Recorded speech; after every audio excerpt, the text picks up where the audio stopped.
Assalamualaikum warahmatullahi wabarakatuh. Halo teman-teman semuanya. Sebelumnya perkenalkan, kami dari kelompok 8 dengan nama saya Bella Stianingsih dan ada teman saya. Saya Citra Syifa Aulia dengan NPM 202014501027 dari kelas R7K.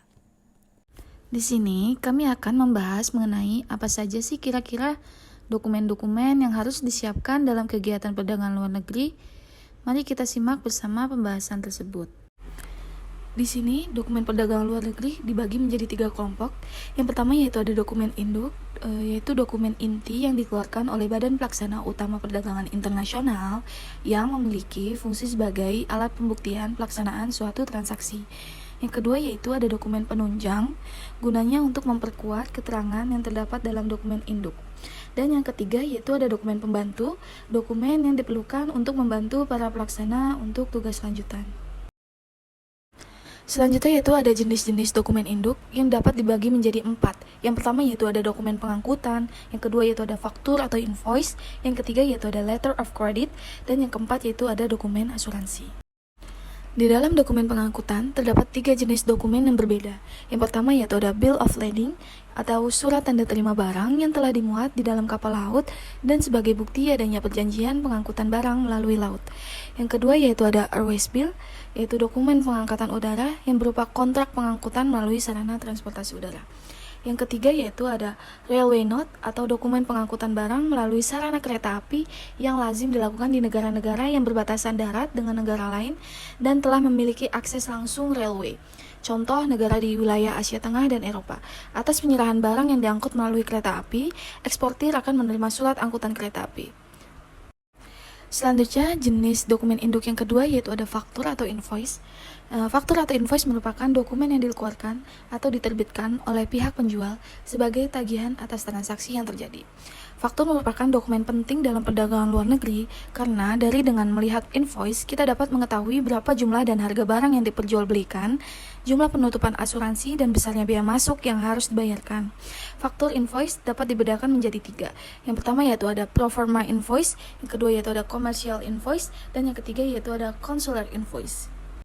Jenis dokumen induk yang ketiga yaitu ada letter of credit atau surat kredit berdokumen, yaitu surat perjanjian kredit yang diterbitkan oleh bank devisa di negara importir yang bertindak selaku bank pembuka. Letter of credit diterbitkan atas permintaan importir dan ditujukan kepada eksportir melalui perantara bank. Jenis dokumen induk yang terakhir yaitu ada dokumen asuransi, yaitu surat bukti pertanggungan yang dikeluarkan perusahaan asuransi atas permintaan eksportir maupun importir untuk menjamin keselamatan atas barang yang dikirim. Dokumen asuransi dapat berupa sertifikat asuransi, polis asuransi, dan surat penutupan asuransi. Selanjutnya masuk ke dalam jenis dokumen penunjang. Dalam dokumen penunjang terdapat 8 jenis dokumen. Yang pertama yaitu ada packing list, yaitu daftar yang berisi rincian barang yang terdapat di setiap peti atau karung atau kemasan. Uraian tersebut juga mencakup jenis bahan pembungkus atau pengepakan dan cara mengepaknya. Daftar pengepakan biasanya selalu disertakan bersama dengan commercial invoice. Packing list dapat mengurangi terjadinya kekeliruan dalam penyampaian barang. Petugas pabean atau bea cukai akan melakukan pemeriksaan isi peti dengan mengambil beberapa sampel. Bila isinya sesuai dengan packing list, maka peti-peti yang lain diasumsikan isinya sama dengan peti tersebut. Jenis dokumen penunjang yang kedua yaitu ada surat keterangan asal atau Certificate of Origin.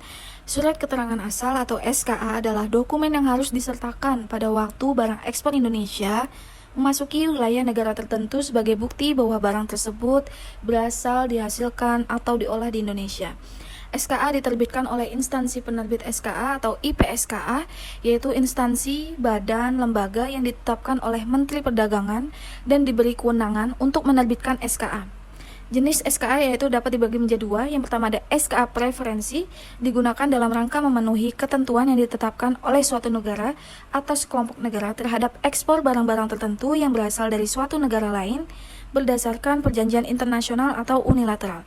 Jenis yang SKA yang kedua yaitu ada SKA non-preferensi, digunakan dalam rangka memperoleh fasilitas pengurangan atau pembebasan tarif bea masuk yang diberikan oleh suatu negara atau sekelompok negara terhadap ekspor produk-produk tertentu yang berasal dari suatu negara lain yang memenuhi syarat sesuai ketentuan perjanjian internasional atau penetapan unilateral.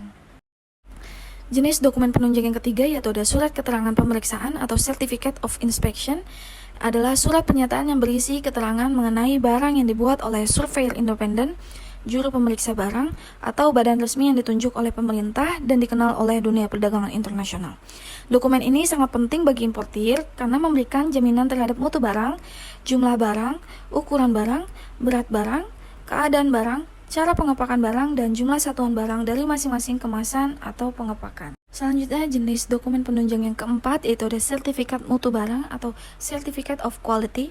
Sertifikat mutu barang atau Certificate of Quality diterbitkan oleh Pusat Pengujian Mutu Barang atau PPMB beserta jajarannya yaitu Balai Pengujian dan Sertifikasi Mutu Barang atau BPSMB yang tersebar di berbagai daerah di Indonesia. Sertifikat mutu barang ini berisikan informasi mengenai hasil analisis barang atas dasar pemeriksaan laboratorium. 5. Sertifikat manufaktur. Sertifikat manufaktur adalah surat pernyataan yang dibuat oleh produsen yang menyatakan bahwa barang ekspor dengan merek tertentu adalah benar-benar hasil produksi perusahaannya. Sertifikat manufaktur ini dinilai penting sebagai bukti keaslian barang dan jaminan mutu barang yang dikaitkan dengan reputasi produsen di mata internasional. Sertifikat manufaktur juga berkaitan dengan hak atas kekayaan intelektual atau HAKI, seperti hak merek, hak paten, hak desain industri, perjanjian lisensi, dan pembayaran royalti.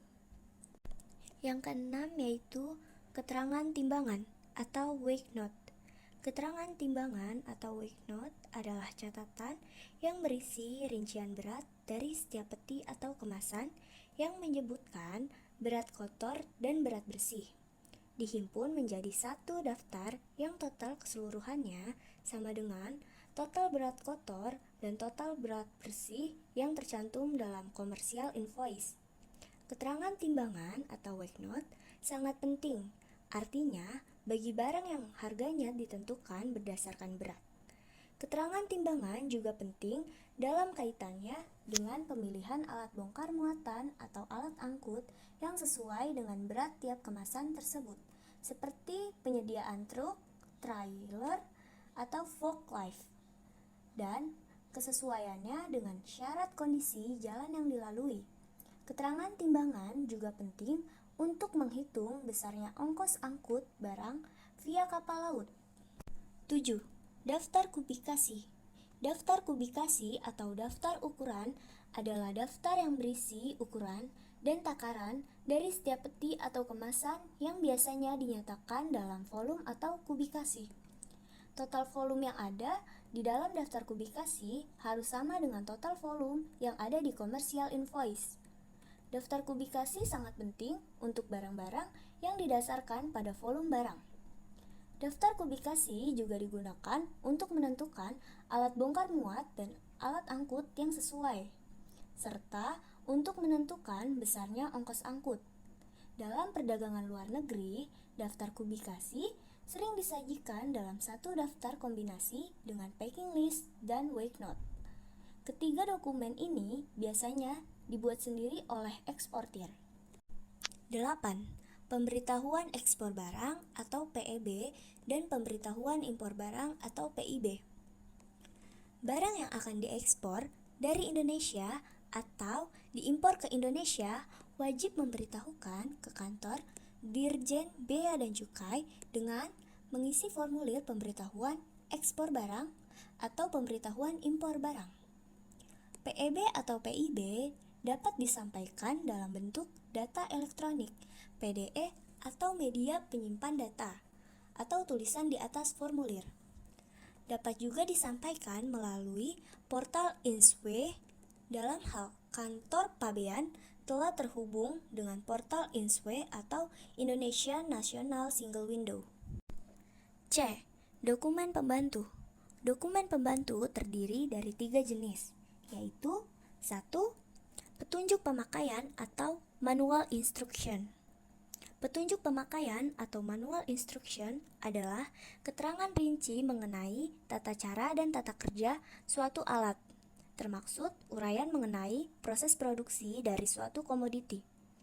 Petunjuk ini sangat berguna bagi para operator yang ingin mempergunakan barang berupa alat atau mesin, menemukan kelainan pada alat atau mesin, atau mengolah barang komoditi sesuai peruntukannya.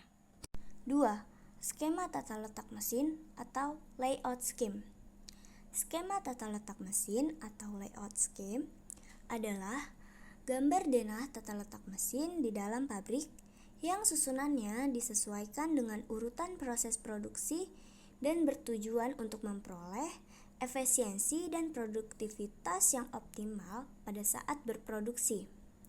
Skema tata letak mesin ini sangat penting dan berguna untuk memudahkan pemasangan mesin-mesin di dalam area pabrik. 3. Brosur atau selebaran. Brosur atau selebaran adalah lembaran promosi yang berisikan keterangan singkat mengenai suatu produk yang bertujuan untuk memberikan informasi produk kepada para konsumen.